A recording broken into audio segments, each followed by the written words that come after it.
Okay, so you want to seriously level up those PR skills Sure in move. today's world. Everyone wants to up their PR game, right? Exactly. And that's what we're diving into today, those 5 killer tips you've got in your notes for crafting a winning PR strategy. It's a fantastic list. So should we just dive right in? Let's do it. All right. Tip number 1. You say it's all about really honing those communication skills. Fundamental, right? You would think so. Mhm. But, You can never be too good. right, it's so important. But you specifically called out strong, and I love this, both written and verbal communication.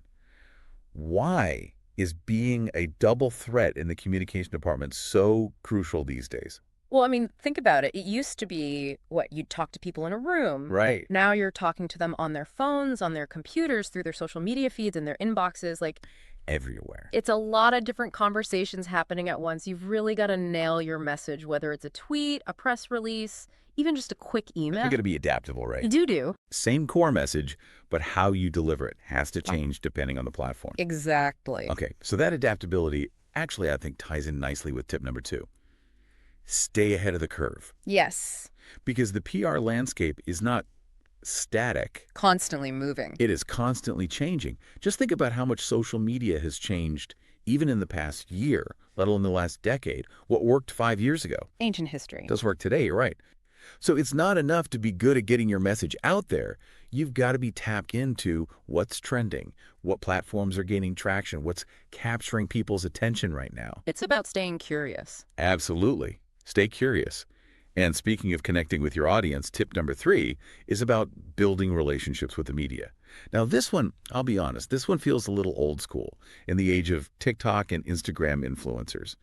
Are journalists still the gatekeepers they once were? 100% yes. I mean, think about it. Think about when you see a trusted news source reporting on something, or even a journalist that you really respect on Twitter. When they endorse something or cover a story, it still makes a huge difference, It right? lends credibility. It does. And not only that, but having a good relationship with journalists is invaluable, especially when you're in a crisis and you need to get accurate information out there quickly. You anticipated my next question, because being one step ahead of the game is key, which is why I love tip number 4. Yeah. Be proactive. You've got to anticipate those PR curveballs before they happen. Hmm. What does that kind of foresight look like in action? Okay, so let's say you're launching a new product. Okay. Proactive PR means instead of just waiting, to respond to inquiries after the launch, you're engaging with journalists beforehand. You're giving them exclusive access, maybe even. You're shaping that narrative from the very beginning. Instead of getting caught reacting to what other people are saying. Ex- Love it. Okay, tip number 5, and this is the big one, I think.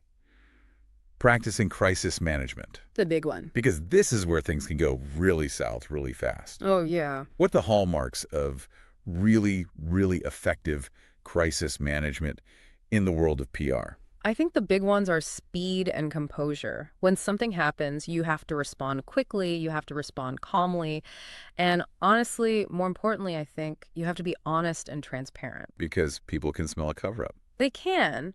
Trying to hide a problem or downplay it just makes it a million times worse in the end. So it's about maintaining that trust, even when, Especially when. especially when things get tough. Yeah. Okay, so we've covered a lot of ground here. I think these 5 tips offer a really, really solid game plan for anyone looking to really, truly master the PR game. Anything to add on that? No, I think what's fascinating to me is just how these 5 things, even though we've talked about them as separate tips, they're all interlinked, right? Like that solid communication. It underlies everything. It does. Building relationships, navigating a crisis, all of that comes back to how well you communicate. It's all connected. So if you're listening out there, here's something I want you to think about. Of these 5 skills, which one really resonates with you the most right now? Which one could maybe use a little love and attention, maybe bring you the biggest return on your investment in terms of upping your PR game? That's your starting point right there. That's how you're going to take your PR skills to the next level. Couldn't have said it better myself. Awesome. Until next time. See you later.